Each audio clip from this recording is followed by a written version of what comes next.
이 관절염이라는 게 대체 왜 그렇게 아픈 건지. 예. 제가 모형을 보면서 설명해 드릴게요. 이게 지금 바로 우리 대퇴골이라고 하는 허벅지 뼈고요. 요게 그 무릎뼈, 그리고 그 밑에 있는 우리 다리에 있는 뼈입니다. 예. 그리고 뼈와 뼈를 사이를 이걸 관절이라고 하고요. 예. 이 관절 사이에 있는 이 파란색 보이시나요? 네. 이 파란색이 바로 연골입니다. 우리가 걷거나 이렇게 움직이거나 하게 되면 이 연골이 지금 보면 벌써 뭔가 잘 받쳐주는 것 같죠? 네. 이런 쿠션 역할을 하면서 충격을 흡수하게 됩니다. 음. 근데 이 문제는요, 이렇게 자꾸 움직이면 벌써 달그락달그락 하면서 이 연골이 닳기 시작해요.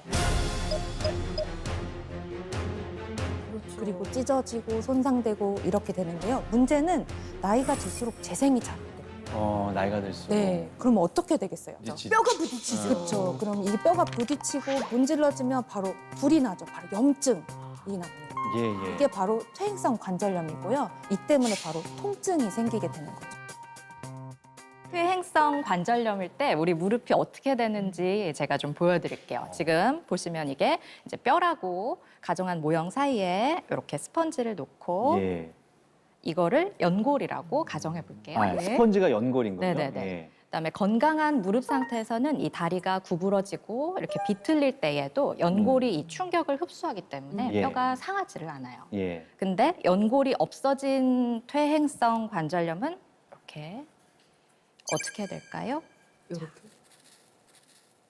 오. 뼈끼리 닿으니까. 네. 어머, 뭐 이렇게 그쵸. 갈리면서 이렇게 뼈가 갈려요.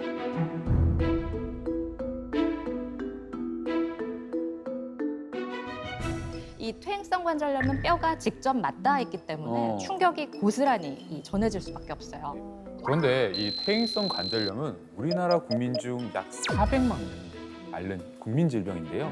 특히 여성의 경우에는 보통 60세가 넘어가면 2명 중 1명은 퇴행성 관절염을 앓고 있습니다. 네. 통증도 문제지만 사실 더 큰 문제가 있어요. 내가 원치 않아도 생기는 이 관절염이 예. 관절염으로만 끝나는 게 아닙니다. 이름도 관절염이잖아요. 예. 일종의 염증 질환이에요. 그래서 이 관절 안에 우리 물 찼다 얘기 들어보신 적 있으세요? 네네. 그게 바로 염증이 있다는 거거든요. 그래서 이 염증 때문에 관절 주위가 붓고 뜨끈뜨끈하고 아프고 이렇게 되는 겁니다. 그러다 보니까 퇴행성 관절염 환자들은 염증으로 인한 심장병이 생길 가능성도 커지거든요. 관절염으로 인한 염증이 지속해서 혈관에 침투하면 결국 혈관이 두꺼워지거나 벽이 막혀서 혈액순환 장애를 일으킬 수가 있어요. 실제로 퇴행성 관절염을 한 10년 정도 앓은 환자의 경우에는 관절염이 없는 사람에 비해 심장병으로 인한 사망률이 16%나 높다는 연구 결과가 있어요. 심장병으로. 그렇네요. 관절염 때문에 심장병이 걸릴 수 있다는 말씀이에요.